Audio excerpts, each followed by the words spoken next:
Good afternoon, everyone, and welcome to the Slant 3D podcast, the show about 3D printing and our place inside the industry. Today, we're going to talk about Trump's policies on AM, teleport updates, and is 3D printing actually venture capital investable?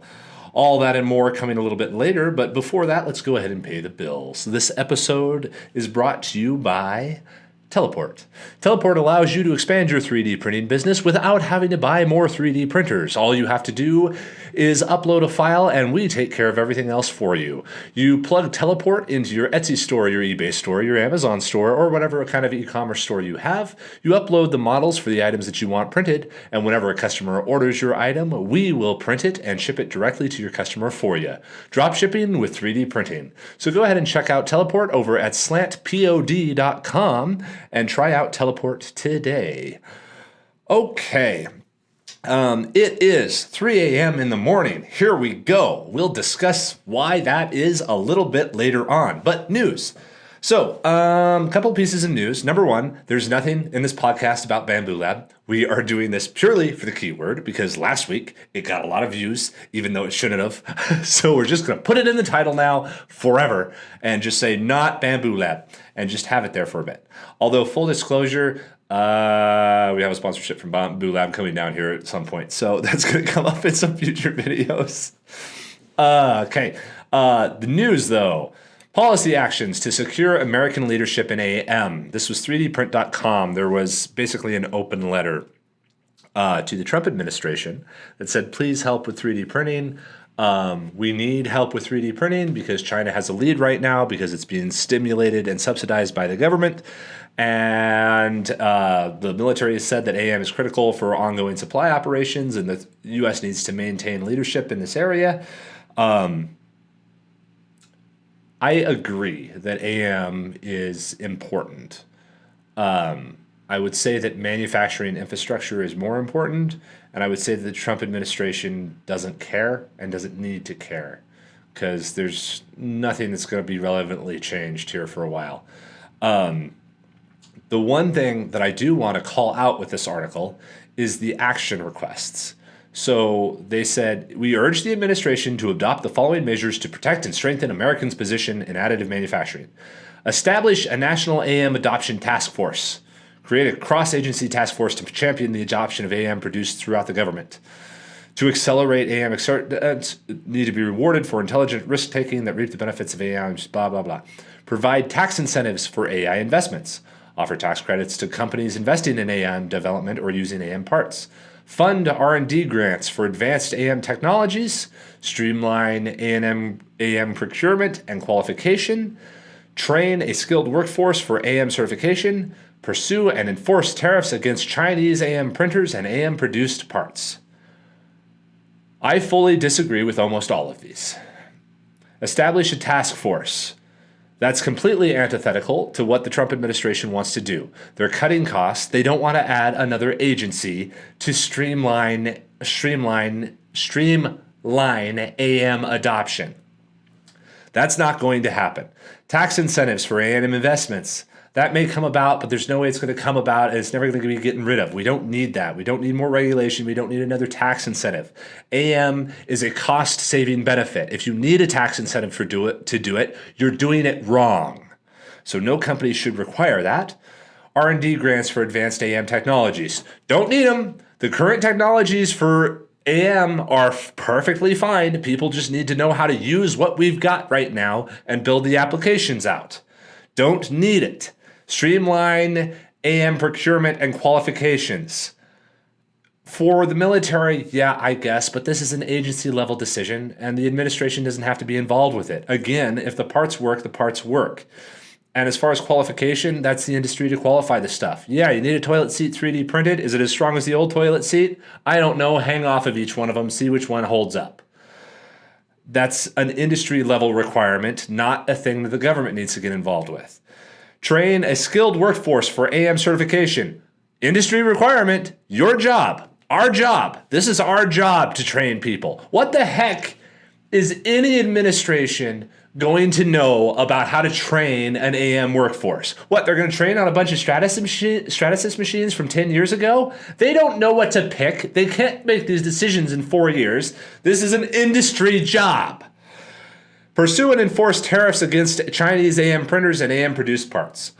Don't have a problem with this. They're already there, though. There's a 25% tariff on all Chinese machines that are imported. Done. You could close up the loophole so that they're not imported into Canada and then into the United States. I'm okay with that. But I'm sorry, I didn't mean for this to rile me up, but it did rile me up while I was talking about it. I've seen these notes before. But all of this is stupid because all of this requires the industry to either continue to be idiots or the government to be competent. And the government is never competent. Why would we need their help for them? If the industry can't pull itself up by its bootstraps and just be a useful solution to someone's problem, it doesn't matter. And by the way, all of these things, incentives for AM investments, that doesn't mean that it's bought from the US. Adoption task force still doesn't mean bought from the US. Streamlined procurement and qualification still doesn't mean bought from the US. Trained skilled workforce, not necessary because AM just doesn't need it and would not happen in the 4 years that are available. It's just, I'm sorry, it's just a really bad set of requirements. I apologize to the author of this, but like it's just not good thinking. The industry is fine. The industry itself needs to get out of its own flippin' way and start making stuff that is useful rather than trying to sell another machine to the military. Go figure out how to make the toilet seat for the C-27. That's fine. Go do that. The administration, as marked right at the moment, probably would be open to a cheaper toilet seat. So go do that. On the subject of tariffs, here's the thing with tariffs. Yes, the machines imported already are going to be tariffed. I'm sorry, guys. It's really early in the morning or late at night, whichever direction you want to go. The tariffs applied to Chinese goods will increase inflation. Absolutely. They are going to do that because so much stuff is imported that it's just increasing the cost of the stuff by 25%, which will be passed on to the consumer. So not great there. However, China has been subsidizing the import of goods so that they have been cheaper than they actually were in order to compete with U.S. manufacturers. So the tariffs at least are a way to counteract that so that hopefully the U.S. doesn't continue to get its manufacturing industry gutted. That being said, I'm all for having finished goods tariffed at the at import. I don't necessarily have a problem with that. Yes, it's an inflationary measure, but it also, in the context of leveling playing fields, they're cheating on that side a little bit. So it's not a pure competitive market. There's already a government involved messing with it. However, the U.S. does not have enough manufacturing infrastructure, and China is better at making stuff than we are. They have better machinery. They know where to get the machinery. They're building the machinery.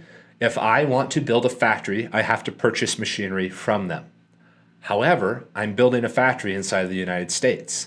I would like to not have a 25% tax on me stealing information back in the form of machinery and what it can make. If we buy like an extruder to make filament from China, because there's no one US based who makes extruders, reasonably, then I would like to not have a 25% increase on the cost for importing manufacturing infrastructure. So if there's any politicians or lobbyists or anybody else who watches this show for some reason, this is what I want. Tariff finished goods, any sort of manufacturing equipment, including, by the way, 3D printers, I don't care. The 3D printers right now are all made in China, even by the US companies. Any of the machinery that's being imported should not have a tariff on it at all, because we should have China subsidize the creation of our manufacturing infrastructure. Let them subsidize the creation of the machine, sell it to us cheap, we buy the machine cheap here, and build a factory here doing something.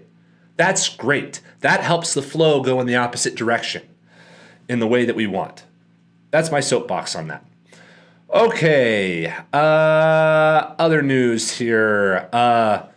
Xuanwan 3D by Tencent has released a new 3D model generator that's meant for video game features. Basically what it does is it exports baseline models And then it has a secondary software layer where it'll apply textures. That way you can ask for a dragon and it'll just create like a tubular dragon and you can paint on scales, which is a really good way of going about it because those complex sort of features that can get lost and go bad can be made more easily then. That's a pretty darn good 3D model generation. I haven't tried it. Don't know if it's any good. Nobody's really used it for 3D printing. This is just, again, a story that went by of like, here's another 3D model generator.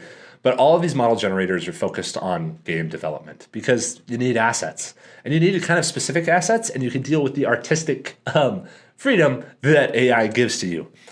But yeah, another 3D model generator. A lot of those coming out. I saw another one on Twitter. Wait a second. I want to pull this out. I want to promo these guys. Hold on. I'm going to pull this up. I'm going to try to keep it entertaining for just a moment. I want to finish this message because I do want to give these guys a shout out.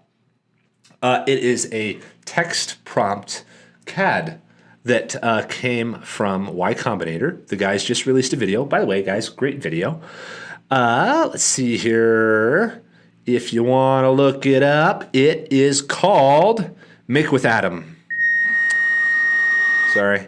Make with Atom. Introducing Atom, the future of CAD. It's text prompted CAD, and it looks amazing. I am on the waiting list. I am excited to see it. I've talked to Avi there on Twitter to see if we can get some kind of integration going, get something going on all that kind of stuff. But yeah, if you want to sign up for the wait list, it looks like a really good piece of software, and I'm so glad somebody's doing it, and I'm so glad that we don't have to. So just want to shout out those guys real quick. But a lot of 3D AI, 3D model generation finally showing up. And we're going to talk about that more. And in fact, we got a video that came out this week about that. Go watch that video too. It was fun.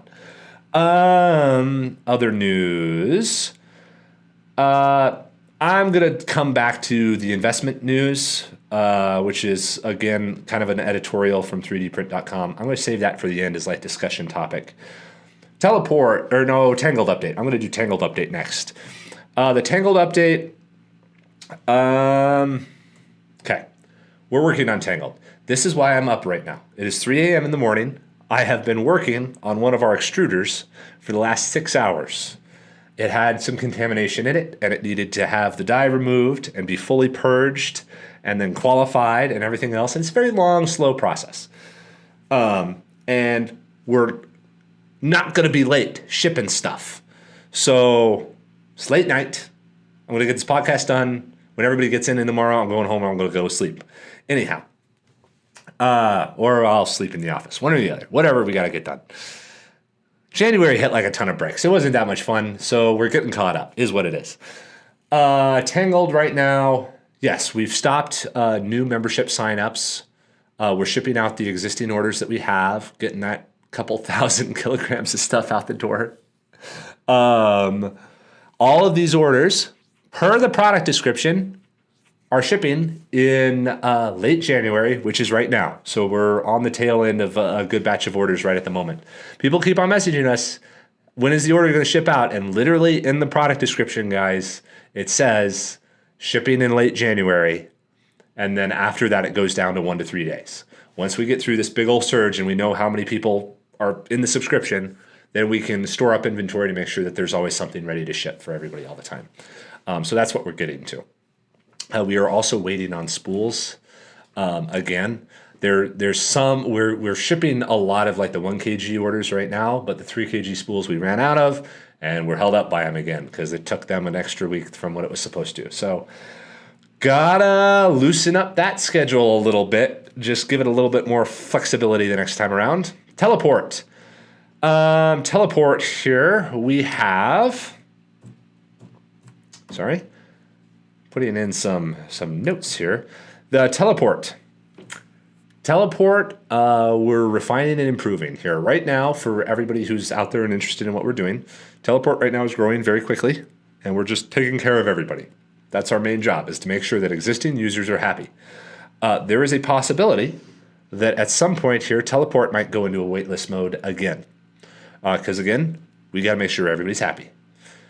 The bottlenecks that we have right now are there's just certain scaling stuff with the software as we find new things. Like we were dealing with an upload bug today that was a really weird sort of, it was a weird thing.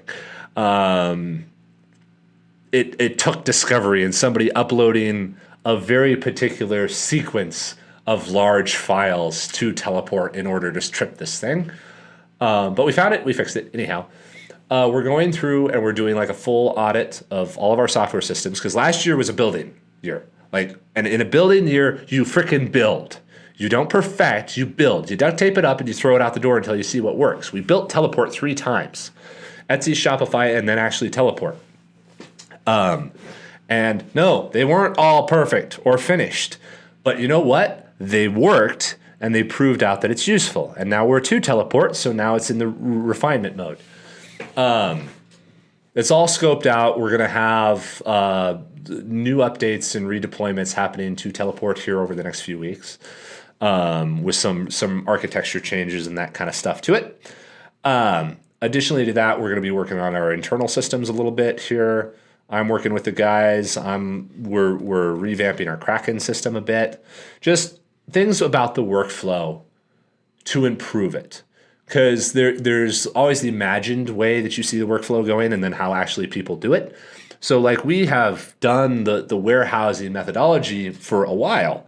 But the issue has been is that people are now starting to hack it in a weird way to where our existing workflows just they're fine, they're reliable, but they're not efficient enough. And again, as this thing 10X's, we need to make sure that we're out ahead of it. And literally, this is like, we could run as it is right now, it's fine. But the expectation of the 10X, I tell everybody, it's like, Gabe, it's good, we're rolling with it. I'm like, okay, cool. Imagine 10 times more was coming through that than what it is right now. Does it still hold up? No. Okay, cool. Then we got to revamp that right now, because I've got a trend line that is going in a very good direction, but it will overrun us if we're not careful. And this is always the weird thing with thinking with exponential stuff, because you have to be 6 months from now is so different from this moment that people don't really know how to project around it, because people always think linearly. Neil deGrasse Tyson had an analogy for this. He was like, imagine there's some pond scum, and you leave for a couple of weeks, and the pond scum goes from 1 meter to 2 meters to 3 meters, and then it fills up half of the pond when you get back. How long will it take for the pond scum to cover the whole pond? And most people would say, well, it took 2 weeks to grow to half of the pond. It's going to take 2 more weeks. And the correct answer is no, 1 more day. It doubles every day. If it's half the pond, it's going to cover the whole pond tomorrow. And we're in that kind of a situation. I was running the analytics this morning, and really good stuff, but terrifying if you let it get away from you. Anyhow, okay. Actually, that's a fantastic segue into this next section. So we mentioned a few weeks ago that we are starting raising a Series A, and we're in that process right now. We're currently in the process of raising a Series A, looking for additional institutional investors right at the moment, and additional angels. If anybody else is wanting to come around or reach out right now, this is the time to do it. We're trying to get this wrapped up literally in the next month or so, because we've been doing it for a little bit. But the reason that comes up is because there was this editorial on 3dprint.com about is additive manufacturing 3D printing venture investable? And they go through the whole discussion of like, in order to do VC, well, a VC expects that half of the things will just lame duck and just break even, half of the things will go to zero, and then about 1 out of 10 to 1 out of 20 will blow up enough to pay for the losses of all the other ones. It's almost even worse than that. It's almost 1 in 100. There are a lot of companies that have gone through Y Combinator, and yet we only know of 5.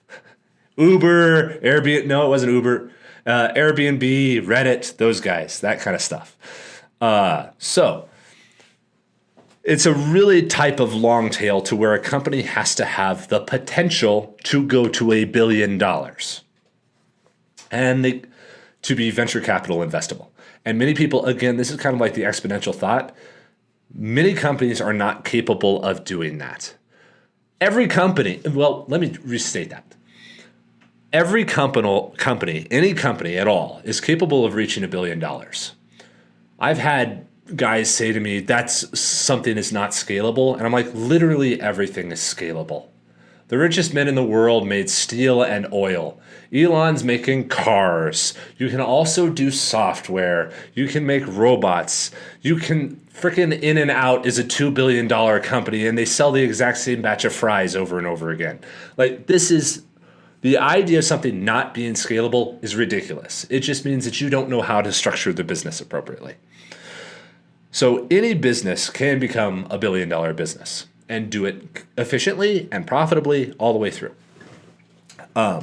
Not every business as formed is able to do that. Certainly not every business initially is able to do that. Generally, it's a question of like when people want to give up about when they lame duck or if they level out. Because so long as a business still exists, it still has the capability to become huge. If the people who operate it are willing to suffer and extend and push on it a little bit. But that's neither here nor there. All the way back to 3D printing. They show a graph. Actually, can I show this on screen? Yes, I can show this on screen. They show this graph where we go all the way up to $2 billion of venture investment in 2022, and then it falls off to nothing. To right now where we have $416 million in AM. And I have no idea who that money is going to or where it's coming from. Because $416 million is way more than I would have guessed was going into the industry. Wait, no. Yeah, in AM. I have no idea who's getting that money. $416 million globally going into AM? I'd love to know where the stats for this chart are coming from. Because I would not have guessed that. At all. I don't know who's getting it. I don't think it's Bambu Lab. I know it's no company in the States because they're all going broke. So is what it is. But this brings up a really interesting conversation. While we've been doing our Series A, I added a slide to our deck just a couple days ago, which is a slide that says why you shouldn't invest.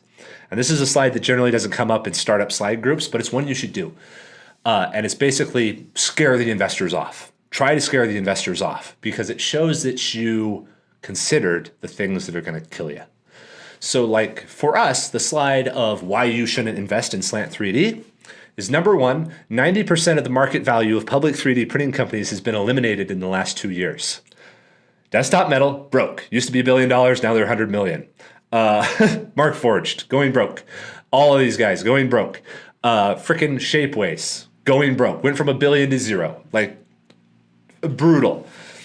So number one, the market is terrible, apparently, if you're the type of investor who looks at that kind of thing. In our case, solo founder and in the wrong town. We are in the wrong, we are in a city without a tech community in Boise, Idaho, and I am a solo founder, which is a stupidly high-risk thing inside of a company. If any of you guys want to argue with me about that, have at it.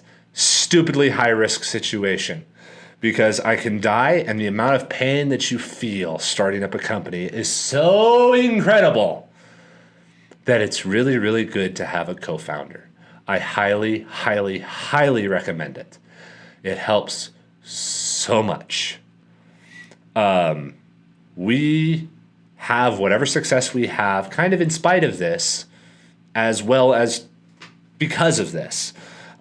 So you can always do you, but I highly recommend co-founders. And as an investor, a co-founder-based company is lower risk than a solo founder company. A single point of failure versus redundancy, if you want an engineering version of it. But yes, I mentioned the whole global market thing as why you shouldn't invest in Slant 3D. Here's why this is wrong, and why 3D printing is investable. Right now, the 3D printing market has been selling machinery. So it is like being a venture investor in injection molding when it got started. Everyone making those machines did well for like a hot second, and then the machines just became a commodity, and you become a better engineering firm who can make the machines better, but ultimately you just go broke and have 3% net margins at the end of the year, as most machine manufacturers do. And 3D printing has been following that exact same same model and cycle. The issue with this, the next wave that everyone's doing in 3D printing is production 3D printing. We know this pretty well. We've been doing it longer than almost anyone. That's also wrong, because that is also a road straight into commoditization. You have very short-term benefits where you eliminate the molds for people, and then you absorb the margin of those molds and also have localized production and lower waste of inventory, which are good savings and cost savings. But as soon as that becomes normal, you're immediately commoditized and you turn into an injection molding company again. So how do you leverage long-term sustainable growth and value capture as a 3D printing company? It's not through selling the machines. It's going to commoditize. It's not through operating a large-scale service. That's how you commoditize. Gabe, why are you seeking investment as a venture capital investment company? Because the third option is to absorb three different industries all at once. 3D printing is able to replace injection molding, shipping, and warehousing all in one fell swoop and allow you to create stores and supply chains with infinite selection but zero inventory. We're building, at Slant 3D, we're building the AWS of manufacturing, a warehouse where the shelves make the product. When you do that, you're able to absorb the margin from the manufacturer, from the shipper, and from the warehouser. Each one of those guys takes somewhere between 10 to 25% of the cost of the final product, which means that there's somewhere between 30 and 75% net margins that can be held by us without increasing the cost of the part to the end user. That's a sustainable and non-commoditizable business model.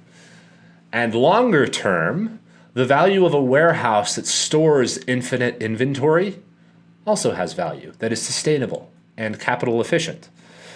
And if we really want to swing at this, we're not replacing an injection molder, we're replacing Amazon. Amazon has an adorable set of warehouses, each with 20 million products inside of it. But that's all they can hold. With a warehouse far smaller and far more efficient, we can have anything that anybody wants. A housewife with a broken dishwasher can take a picture of the part and have a part delivered 2 days later, whether that part exists or not. AI is enabling this. All kinds of new tech is making it possible to create those models on demand.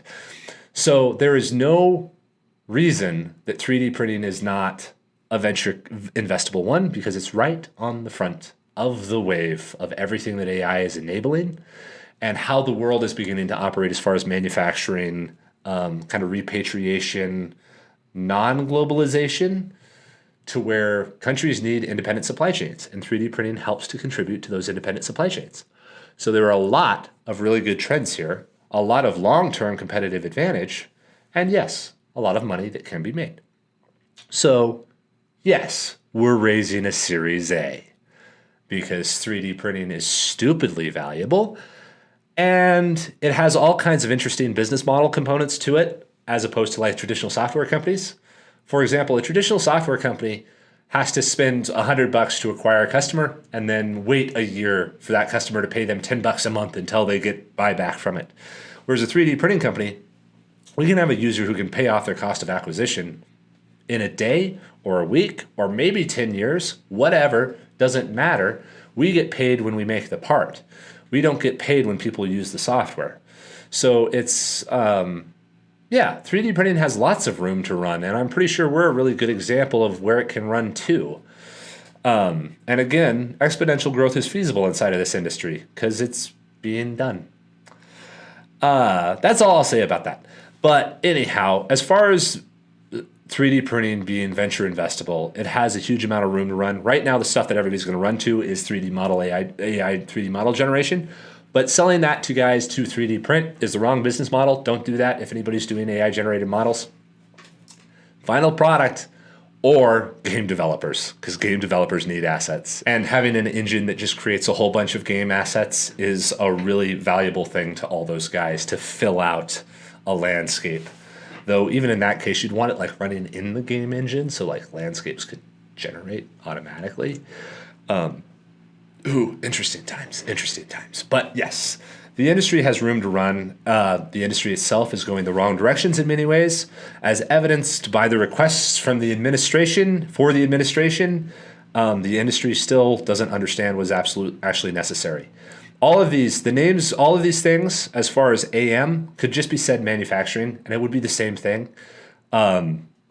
So there's no AM focus that's necessary, just manufacturing, and the AM machine developers can figure out how to make something useful. And anybody who wants to build a factory with 3D printing can do whatever, take advantage of whatever is available at that moment. But it's just, anyhow. That's good, guys. I'm going to shut it down right then because I want to go take a nap for like 4 hours here this morning or so before the day starts. Beyond that, have a fantastic day. Your filament is shipping. I can prove it. And let me know down in the comments if there's other stuff that you guys want to talk about, or other sort of topics that you guys want us to cover going forward. Yeah. Have a great day, everybody.